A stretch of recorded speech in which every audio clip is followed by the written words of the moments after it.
Hello everybody, my name's Gary Wills and this is my QuickStrike after action report on the second of my refights of Venta del Pozo, October 1812.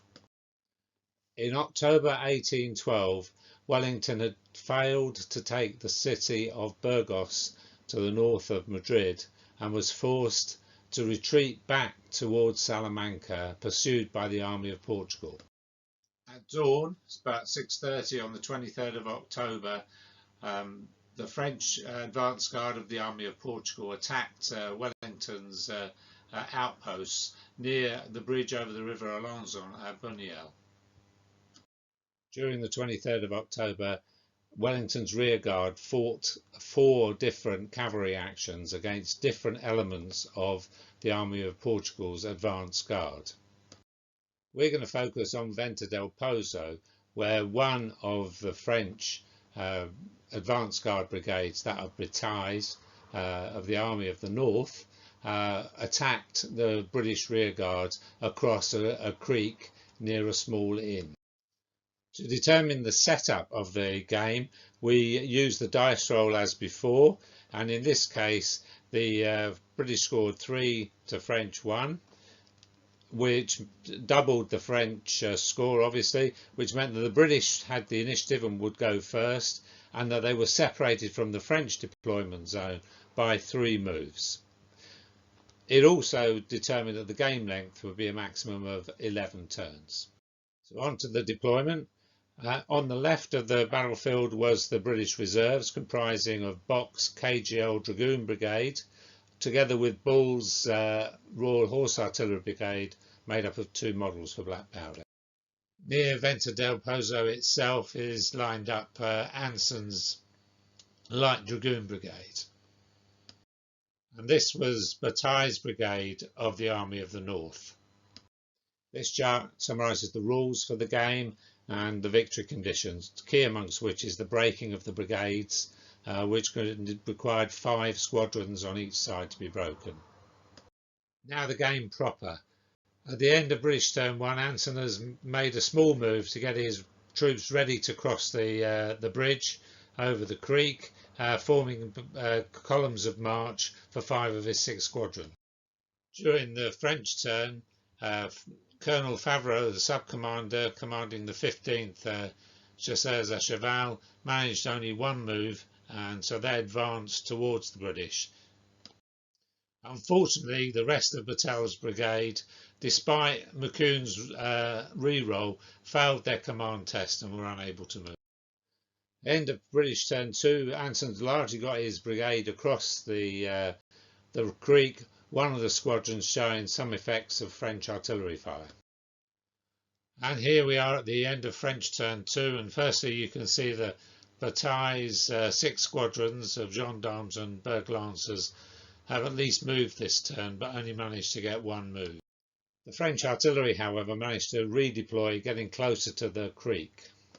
In British turn 3, Anson continued to bring his squadrons into line with the reserves. Bataille spent French turn 3 reorganising his cavalry into columns of march on the road to get maximum movement as they crossed the bridge. Here at the end of British turn 4, Anson's managed to complete the deployment of his brigade alongside Bock's. Also on turn 4, the Royal Horse Artillery finally had some targets to fire at, and in that fire they managed to shake one of the 2 models making up the French company.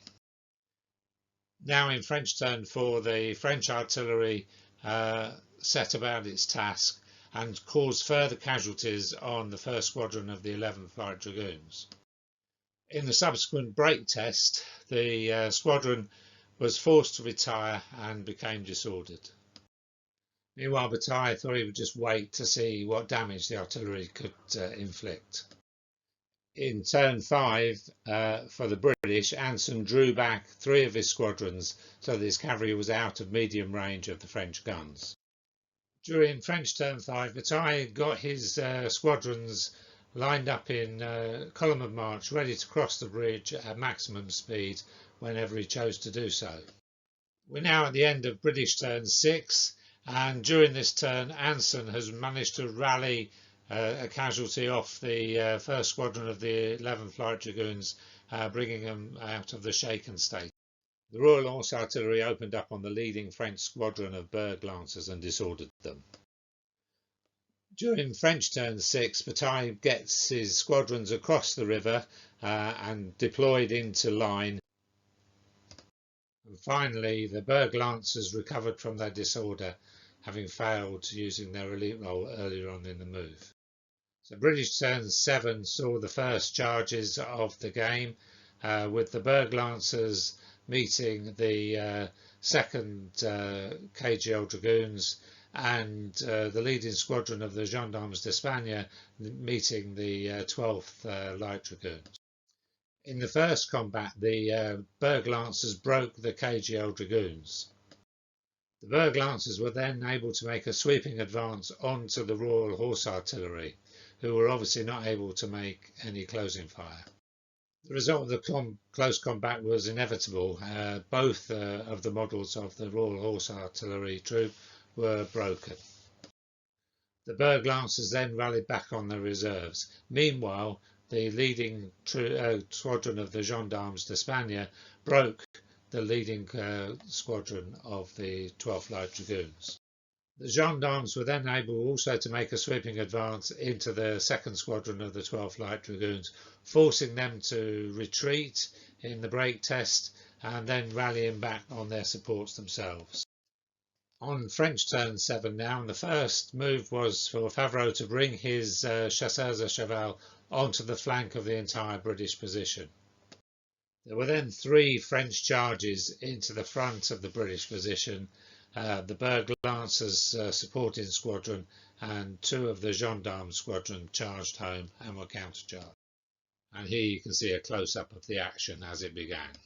So at the end of French turn 7, we can see that the gendarmes on the left broke the 12th Light Dragoon squadron, but then rallied back on their supports. In the centre, the 1st KGL Dragoons broke the gendarmes facing them and then swept onto their supports, forcing them to retreat back towards the bridge.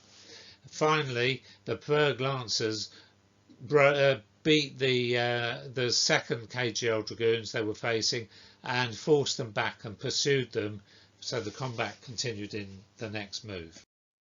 British turn 8 started with Anson redeploying his 4 squadrons that he had in hand to the road to intercept any French squadrons and prevent them leaving the field and winning the game. Meanwhile, the Berg Lancers broke the 2nd KGL Dragoons in the ongoing close combat.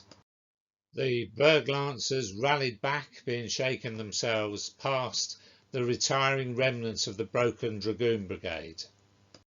French turn 8 started with Favreau being unable to get his 15 chasseurs à cheval to charge or move at all. On the French left, a squadron of gendarmes charged and beat the remaining squadron of the 12th Light Dragoons. This resulted in the Light Dragoons retreating and being followed up by the pursuing gendarmes. We're now British turn 9 and started badly for the British because Anson was unable, despite a reroll, to get any of his dragoons to charge. Also on British turn 9, the combat between the gendarmes and the Light Dragoons continued, with the gendarmes winning again and forcing back the Light Dragoons and following them up. And moving forward to French turn 9, as you can see here, we ended up with multiple French charges and 4 close combats to deal with. In those 4 combats, there were 3 losses for the French and only 1 victory, with the Light Dragoons broken on the left flank.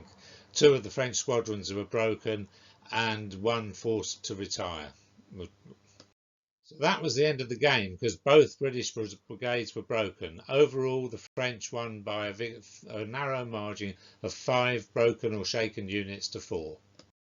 Well, I hope you've enjoyed this video, and if you have, please like and subscribe in the normal way.